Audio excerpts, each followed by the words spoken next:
मंडळी नमस्कार. श्री स्वामी समर्थ. श्री स्वामी समर्थ महाराज तुमच्या सगळ्यांच्या इच्छा मनोकामना पूर्ण करू देत. तर इकडे बघा मी आलं घेतलेलं आहे. आज माझ्याकडे आलं आणि लसणाची ना पेस्टच नाही आहे.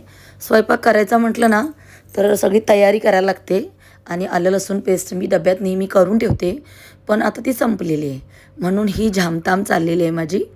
तर आलं जे आहे ना स्वच्छ धुतलं होतं, चांगलं छान नितळलं म्हणजे रात्रभर, आणि मग दुसऱ्या दिवशी त्याच्यावरचं कवर ते पूर्ण काढलेलं आहे मी.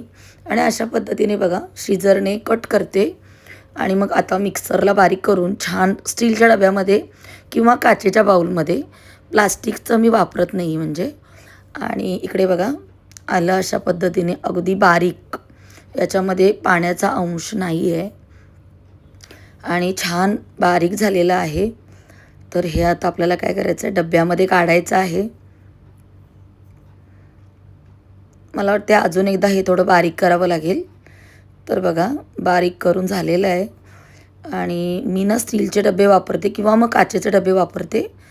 तर काचेचे जे बाऊल आहेत ना त्याच्यामध्ये दुसरं काहीतरी ठेवलेलं आहे, म्हणून मग हे स्टीलचे डबे जे आहेत त्याच्यामध्येच मी आता हे सगळं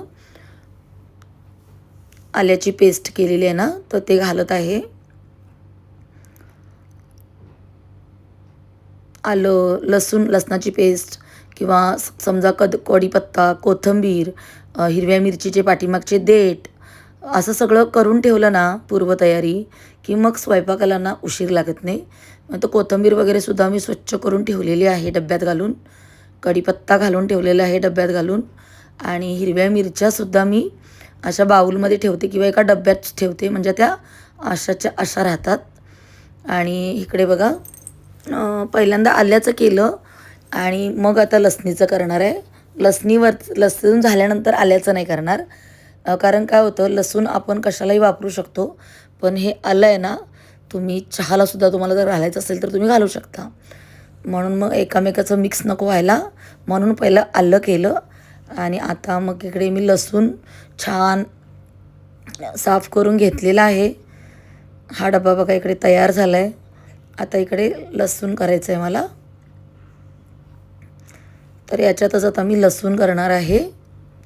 आणि लसूण अगदी बारीक नाही करणार, थोडासा राहायला पाहिजे जाडसर, म्हणजे कसं फोडणीला वगैरे बरं पडतो. आणि लसणाचे दाणे जे येतात ना ते छान लागतात म्हणजे. तर बघा अशा पद्धतीने इकडे लसणाची सुद्धा पेस्ट बघा आपल्या झालेली आहे. आणि आठवडाभर मला ही पुरं होईल, आठवड्यापेक्षा जास्तच लागेल. म्हणजे मच्छीला, चिकन, मटण ह्याला खूप लागतं आणि रोजच्या स्वयंपाकाला सुद्धा लागतं. तर अशा पद्धतीने इकडे आलं आणि लसूण 2 स्टीलच्या डब्यामध्ये बघा भरून ठेवलेलं आहे. आणि आज माझ्या लेकाला ना काहीतरी वेगळं खायचं आहे, तर त्याच्यासाठी वेगळं खायची तयारी. तर इकडे पाठीमागच्या गॅसवरती बघा मी शेवग्याच्या शेंगा ठेवलेत. आणि ही कढई आहे ना, कढई गॅसवरती ठेवून त्याच्यामध्ये तेल टाकून हिंग आणि कढीपत्ता घातला आहे.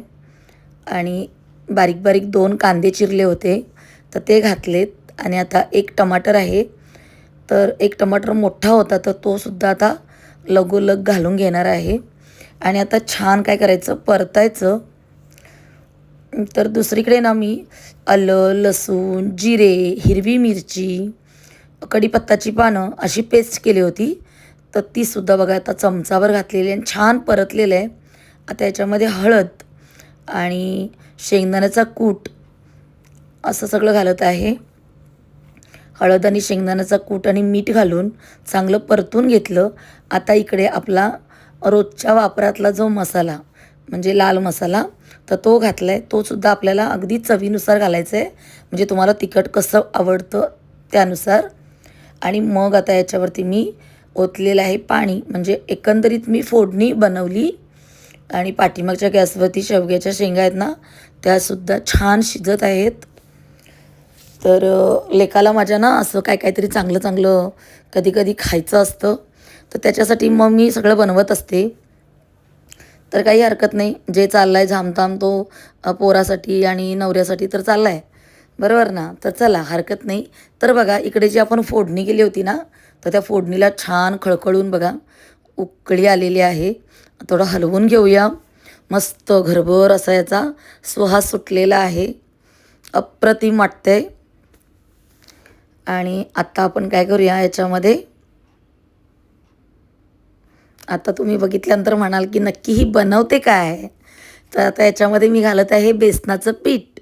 म्हणजे मी बनवत आहे झुणका. म्हणजे तुमचं पिठलं हो, दुसरं काय. तर आता याच्यामध्ये मी बेसनाचं पीठ घातलं आहे आणि मग असं वरूनच घातलेलं आहे. म्हणजे आम्ही असंच घालतो. काही लोकं पाण्यामध्ये मिक्स करतात आणि घालतात, म्हणजे गुठळ्या होऊ नये म्हणून.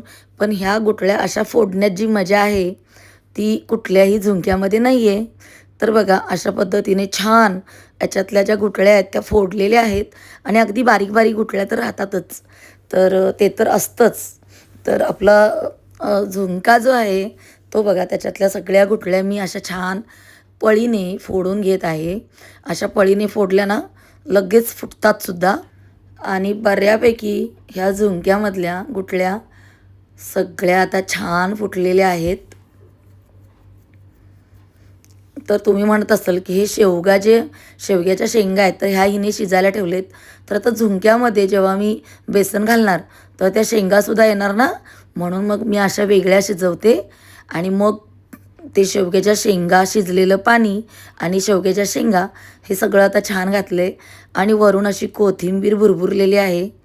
तर बघा किती छान दिसते आणि अप्रतिम अगदी टॅम्पटिंग दिसते.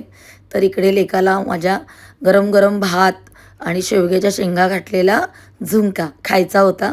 तर छान याच्यावरती मी साजूक तूप घातलेलं आहे, बरोबर पापड, लोणचं आणि दहीसुद्धा दिलेलं आहे. आणि छान असं बघा पुदिन्याने गार्निशिंग केले.